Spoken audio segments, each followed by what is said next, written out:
bendiga, hermanos. Bendiciones, que espero que todos se encuentren bien y le damos gracias a Dios, ¿verdad? Que tener un día más de vida y un estudio, ¿verdad? Más de la palabra del Señor. Bueno, pues sabemos que Dios es tan bueno y tan misericordioso que nos da tiempo, ¿verdad?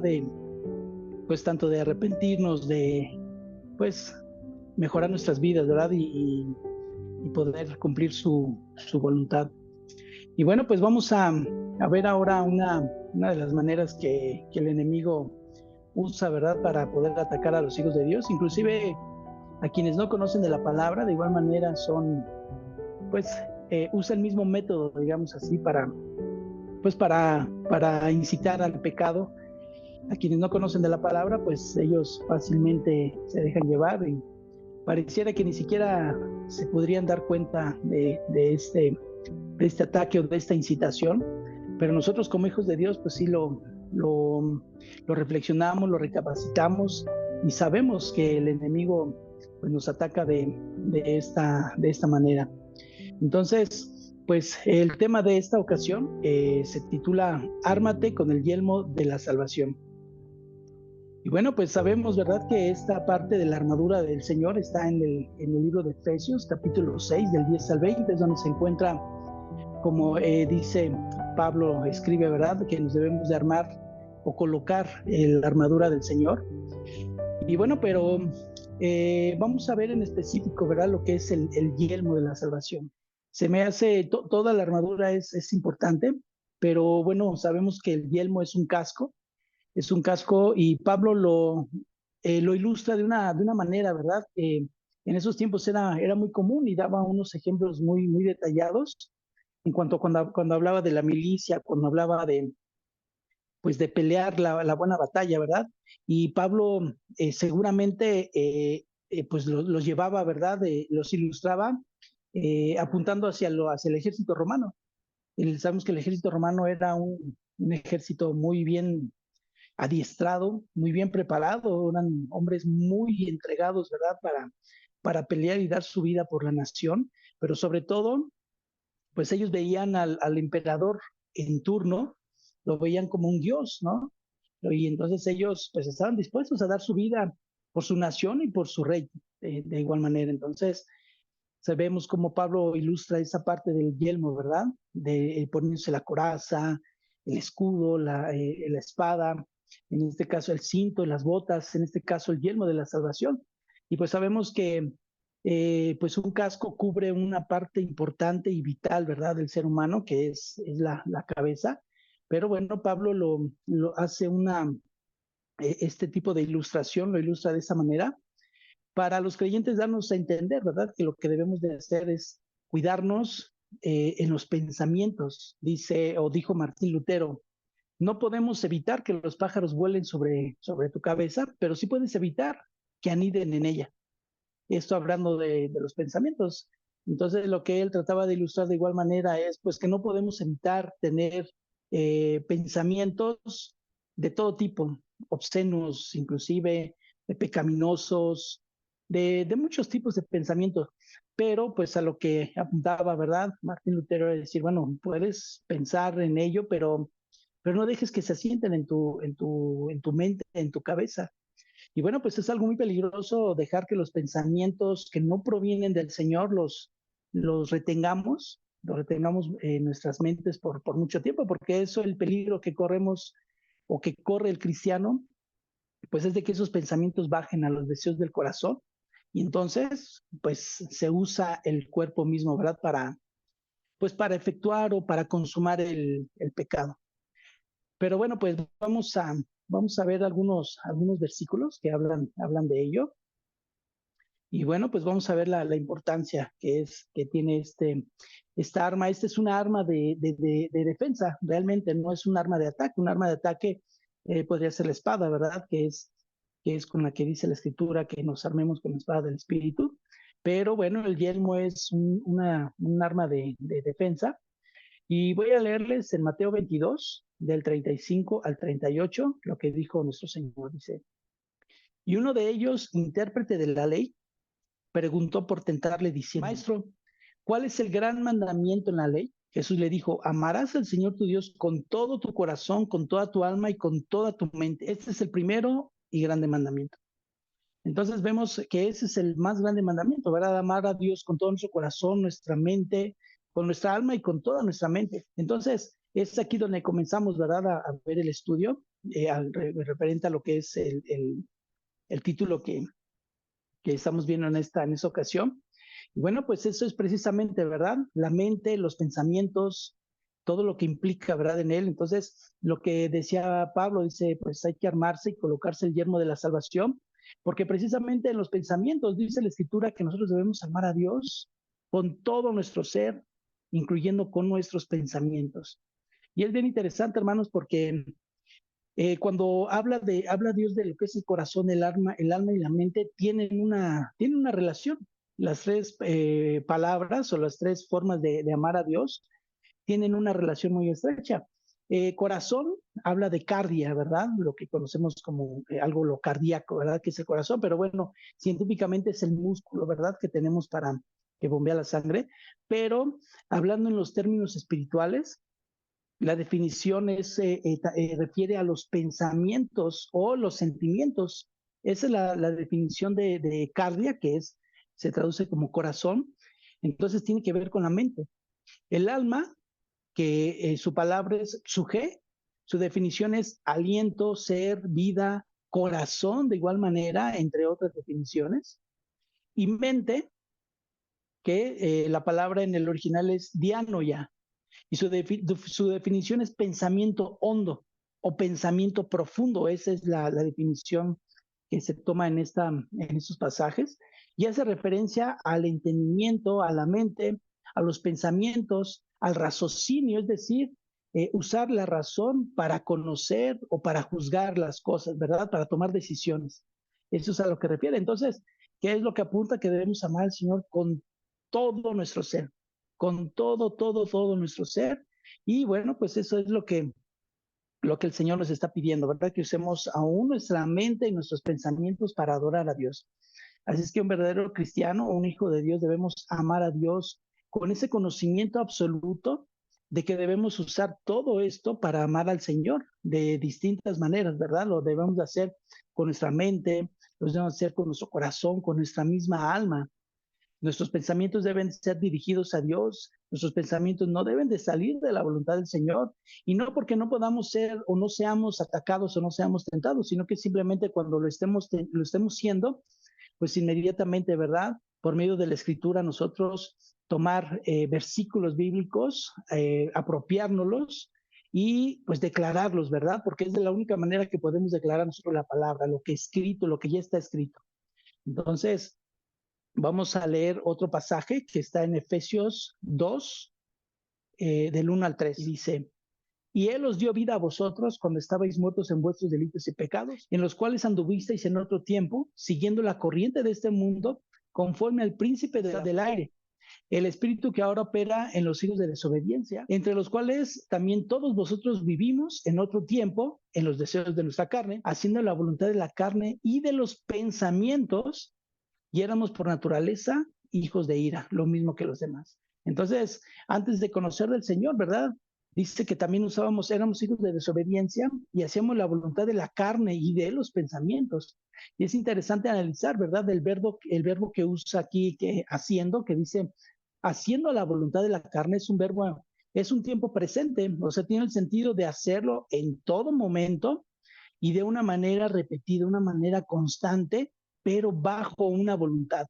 Es decir, que nosotros pecábamos voluntariamente porque teníamos la conciencia de que sabíamos que era algo inadecuado, pero lo hacíamos. Nos rebelábamos contra el Señor y pecábamos voluntariamente y en tiempo presente, es decir, siempre, cada momento. Y como es un verbo en participio, quiere decir que es continuo, siempre, siempre, siempre, siempre.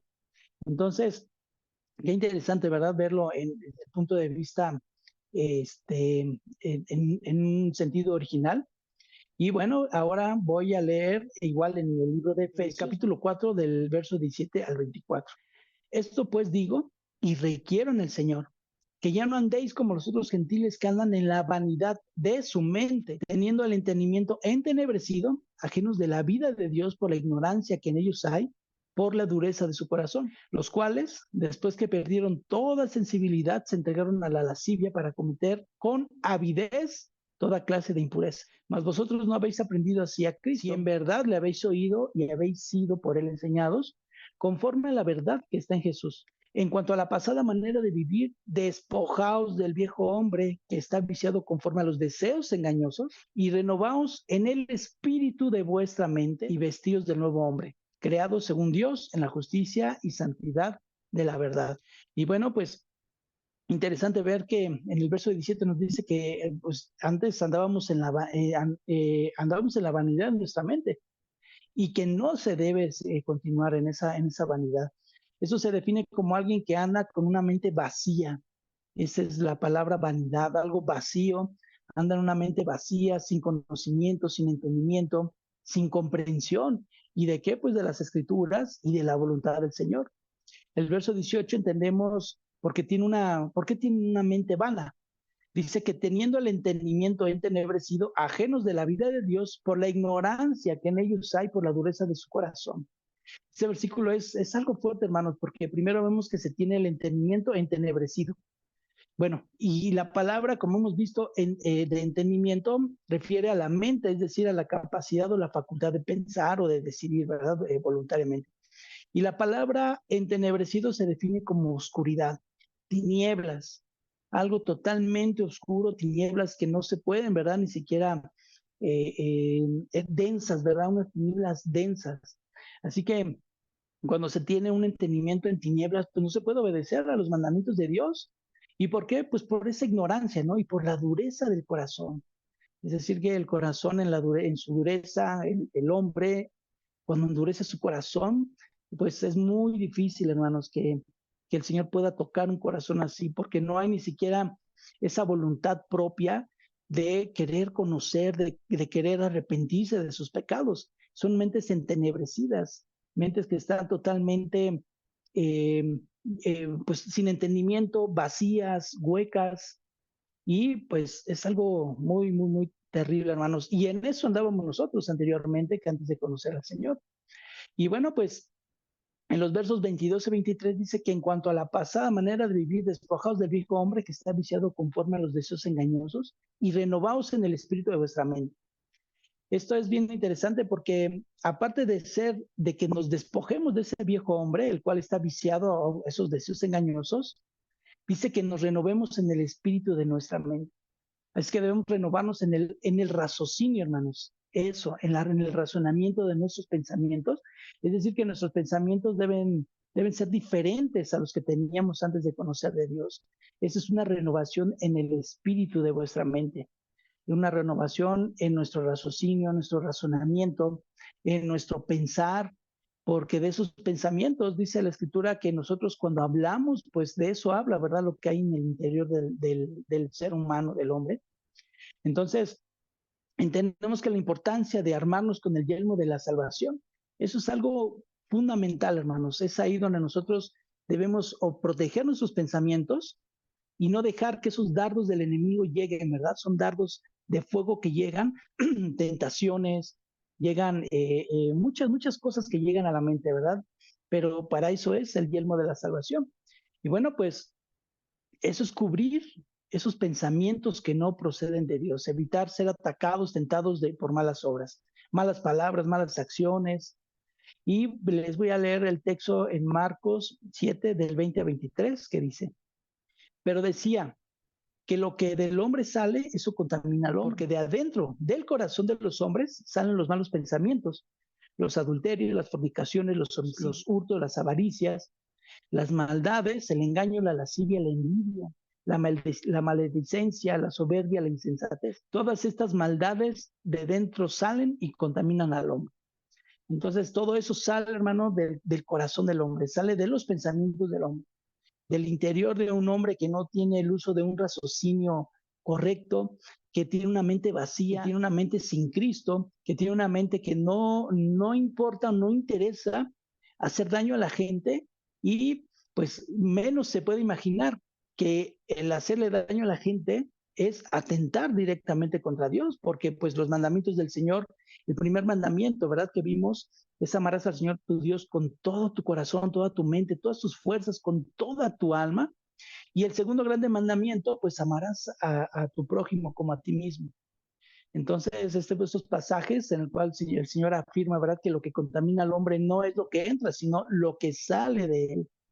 Dice que lo que sale del hombre es pues lo que está realmente en su corazón. Si salen maldades, si salen hurtos, si salen palabras obscenas, pues eso es lo que está lleno el corazón del hombre. Pero si sale bendición del corazón de los hijos de Dios, si sale esas palabras de aliento, esas palabras de ánimo, de exhortación, esas palabras que bendicen y que edifican a las personas, pues de eso está lleno nuestro corazón. ¿De qué? De la palabra del Señor.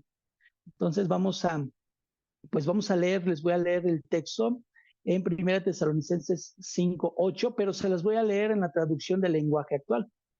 Dice, pero nosotros no vivimos en la oscuridad, sino en la luz. Por eso debemos mantenernos alertas y confiar en Dios y amar a toda persona. Nuestra confianza y nuestro amor nos pueden proteger del pecado como una armadura. Y si no dudamos nunca de nuestra salvación, esa seguridad nos protegerá como un casco. Ahí está, protegernos de esas palabras o de esa incitación, ¿verdad? ¿Cuántas veces no hemos pensado, pues Dios ya no me ama, pues no lo sé, a lo mejor pues, estoy haciendo algo mal, o sea, muchas cosas. Pero también debemos entender, hermanos, que la verdad es de que no es siempre el enemigo el que está incitándonos a pecar, a pensar mal, a cometer pecado o atrocidades, hermano, porque la palabra también nos habla de la concupiscencia. Dice que cuando alguno es tentado, no es tentado de parte de Dios, porque Dios no puede ser tentado por nadie, ni Él tienta a nadie. Dice, sino que cada uno, cuando es tentado, de su propia concupiscencia es atraído y seducido. Esta palabra, hermanos, de concupiscencia, en el griego se define como poner un deseo o un anhelo en el corazón, específicamente por lo prohibido, pero por muy por encima de cualquier cosa. Es decir, que es un deseo, pues prácticamente incontrolable. Esa es la concupiscencia, pero ¿por qué? Por la maldad que hay en el corazón del hombre. O sea, realmente ya ni siquiera es muchas veces el enemigo, no es Satanás el que está atacando, no los demonios, los ángeles caídos. Sí, claro, tienen que ver también en incitar al pecado, pero también hay que cuidar esa parte de nosotros, ¿verdad? Que nuestra concupiscencia. ¿Qué le decía Pablo a Timoteo? Cuídate de ti mismo cuídate. Entonces, eh, no le dijo, ¿sabes qué? Cuídate de Satanás, cuida. No, le dijo, cuídate de ti mismo. ¿Por qué? Por la concupiscencia que hay en el hombre. Entonces debemos de tomar muy en cuenta todo eso, hermanos, y pues eh, honrar a Dios, ¿verdad? También con nuestra obediencia, con nuestro servicio, con nuestro amor, con nuestro corazón, honrar al Señor. Y bueno, pues sabemos que, como dice la escritura en Corintios también, dice que nuestras armas, no, o sea, no militamos en la carne, nuestras armas son armas espirituales y poderosas para destrucción de fortalezas. Eso es lo que Pablo también les habla a los corintios. Esto lo pueden ver en 2 Corintios 10, del 3 al 6, que habla de que debemos derribar todo argumento, toda altivez, porque realmente no es solamente el que nosotros pequemos usando nuestro cuerpo como un instrumento de pecado. En la fornicación no es nada más también eh, pues en malas palabras, en obscenidades, o sea, no es eso, sino que también debemos de colocarnos ese yelmo de la salvación para no dejar que argumentos lleguen a nuestra mente. Y entonces vemos en 2 Corintios 10, del 3 al 6, que dice, pues aunque andamos en la carne, no militamos según la carne, porque las armas de nuestra milicia no son carnales, sino poderosas en Dios para la destrucción de fortalezas, derribando argumentos y toda altivez que se levanta contra el conocimiento de Dios y llevando cautivo todo pensamiento a la obediencia a Cristo. Fíjense que aquí, hermanos, esto es bien interesante porque lo que la palabra habla, lo que nos está dando el consejo que nos da el Señor por medio de Pablo, que les escribió a los Corintios, y es para nosotros de igual manera, dice que son poderosas en Dios para la destrucción de fortalezas, derribando argumentos y toda altivez que se levanta contra el conocimiento de Dios. Entonces, cuando nosotros nos llenamos de la palabra de Dios, lo que hace el yelmo de la salvación es de igual manera no permitir que pensamientos, que como dice que son argumentos, llenen nuestra mente, porque estamos llenos de la palabra, nos colocamos el yelmo de la salvación y conocemos la escritura. La meditamos, la estudiamos y no tan fácil, ¿verdad? Cualquier persona va a llegar y nos va a poner argumentos en nuestra mente. Y bueno, pues esto es lo que nos indica Pablo, pero dice que para la destrucción de fortalezas, lo que aquí vemos es la destrucción de fortalezas. Esto da una anotación o habla de castillos. Esa es una fortaleza, a lo que Pablo estaba indicando. Y debemos, dice, que demoler esos argumentos. O sea, pone una ilustración, ¿verdad? Así como un castillo, pues hay que tirarlo, hay que derrumbarlo y hay que destruirlo, hay que hacer demoler. ¿Qué? Pues esos argumentos. La definición de argumentos es razonamientos o pensamientos. Eso es. Entonces, a nosotros mismos, de igual manera, cuando vienen pensamientos que no son de Dios, debemos demolerlos, hermanos, debemos de tirarlos, debemos derribar esos argumentos que no son buenos ni que tampoco son correctos delante del Señor.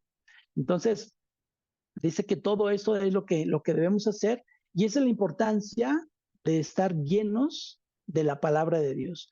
Por eso, pues necesitamos estudiar la escritura. Es necesario que esos pensamientos estén basados en la palabra del Señor, bien argumentados y estén bien cimentados en nosotros. Y bueno, pues así evitamos, ¿verdad? Caer en herejías, caer en engaños, caer en cosas que no son correctas. Y por último, pues quisiera compartirles algo, hermanos, porque es bien interesante saber que cuando el Señor Jesús, si recuerdan, ¿verdad? En Mateo 4, eh, dice que el Señor Jesús fue llevado por el Espíritu al desierto para ser tentado, es decir, lo que apunta a esta parte es para ser probado. Pero bueno, sabemos que Dios, Jesús era 100% Dios, 100% hombre, pero él experimentó esa tentación. Pero dice que fue conducido y fue llevado por el Espíritu. Y aquí vamos a ver una grande diferencia porque después de que fue llevado y fue tentado para que convirtiera las piedras en pan, porque primero fue introducido al desierto. Estuvo 40 días, 40 noches, después tuvo hambre y entonces Satanás vino, dice que lo tentó y le dijo, pues si eres hijo de Dios, haz que esas piedras se conviertan en pan. Entonces, ya entraban argumentos. Satanás empezó a meter argumentos. Pero lo interesante de todo esto es de que al principio fue llevado por el Espíritu. En el verso 5 y en el verso 8 dice que Satanás lo llevó, ¿verdad? Y dice que primero a un pináculo y después lo llevó a un monte alto, en donde le mostró todas las riquezas del mundo. Pero qué interesante, hermanos, porque no es lo mismo y ni siquiera es el mismo verbo, ni siquiera es la misma la definición en cuanto cuando dice y fue llevado y después dice lo llevó. Fue llevado proviene de una palabra que es anago y es compuesta por dos. Una palabra es aná y otro es ago. Entonces la definición propiamente es guiar o conducir. Esa es la definición. Es decir, que el Espíritu lo guió, lo llevó. Esa parte guiar es como cuando alguien nos va a llevar, nos hace una guía turística. ¿Qué pasa? Él va o el guía va adelante y nos va guiando, nos va llevando y nos pasa por pasillos, nos pasa por lugares para mostrar cualquier cosa, ciudad, un museo, lo que sea. Pero el sentido no es de que nos haya dirigido y de, mira, caminas 2 calles a la derecha y después caminas una a la izquierda y no, ese es con dirigir. O, pues sí, guiar a una persona, pero en un estado pasivo, digámoslo así. Cuando preguntamos por una dirección, pues se vas 2 calles adelante, doblas a la derecha. Sino que aquí el sentido es de que él fue llevado, fue dirigido y fue conducido por el mismo espíritu para llevarlo dentro del desierto, meterlo al desierto, para que después de 40 días fuera tentado. Entonces, cuando después de eso, él le dijo, escrito está, no solo de pan vivirá el hombre, dice que Satanás, dice que lo llevó. Aquí está lo interesante. Lo llevó, esta es una palabra que En griego es eh, paralámbano, paralámbano. Esto viene de igual de dos palabras, una es para y la otra es lámbano. Su definición es cerca, en proximidad o echar mano de, en forma figurada. Es decir, que cuando el Señor fue tentado, no fue guiado, no fue llevado por Satanás del desierto y luego lo llevó al pináculo y luego lo bajó y luego lo llevó a un monte y le mostró todos los reinos. De hecho, él fue tentado en argumentos, fue tentado en pensamientos para que él terminara consumando el pecado. Es lo mismo como nosotros. Si se te presentara Satanás, hermano, ¿realmente crees que podríamos o sea, delante de él en cuestiones de que, ay, él es Satanás? O sea, él se basa y él es en argumentos, en pensamientos. Y además, si se nos presentara en una forma física, no creo que lo hiciera en una forma horrible, ¿verdad? Yo creo que sería una forma atractiva realmente, porque dice que él se disfraza, ¿verdad? De ángel de luz. Entonces, el Señor Jesús experimentó los argumentos que Satanás puso en su mente. Pero ¿cómo fue librado el Señor o cómo libró esa batalla? Pues tan simple, escrito está. Quiere decir que él estaba lleno del conocimiento de Dios, siendo Dios mismo, obviamente, y con eso refutó esos argumentos, esas falsedades, esas doctrinas torcidas, porque realmente estaba citándole la palabra, pero de una manera torcida. Entonces, eso es la importancia, hermanos, de que nosotros tengamos el conocimiento del Señor, que nos pongamos el yelmo de la salvación, que no nos dejemos dominar, ni que tampoco caigamos en esas falsas enseñanzas, esos falsos pensamientos que provienen del enemigo y de nuestra propia concupiscencia. Entonces yo les animo, hermanos, a que día a día nos pongamos esa armadura. Claro, no es literal, ¿verdad? Sino en lo espiritual. Señor, ayúdame a guardar mis pensamientos. Señor, ayúdame a no apropiarme de pensamientos que pueden faltarte a ti, Señor, a faltar tu santidad y pues a ensuciar mis vestiduras también, ¿verdad? De ese mismo modo. Entonces, hermanos, que pues espero que esto sea de bendición, que sea de un grande provecho, hablando en el sentido espiritual de igual manera y en la vida práctica también. Y bueno, pues que Dios nos siga ayudando, que nos siga Él fortaleciendo, porque estamos dentro, hermanos. Ya no podemos dar un paso atrás. Dice que el que pone la mano en el arado ya no le permite voltear atrás. Entonces sigamos adelante, que Dios nos ayude, que Dios nos fortalezca, pero de igual manera sigamos nosotros escudriñando las escrituras y apropiándolas en nuestro corazón, en nuestra mente y en nuestra alma, porque amar a Dios es amar su palabra. Que Dios les bendiga, hermanos, y bueno, pues si Dios quiere, nos vemos para la próxima. Bendiciones.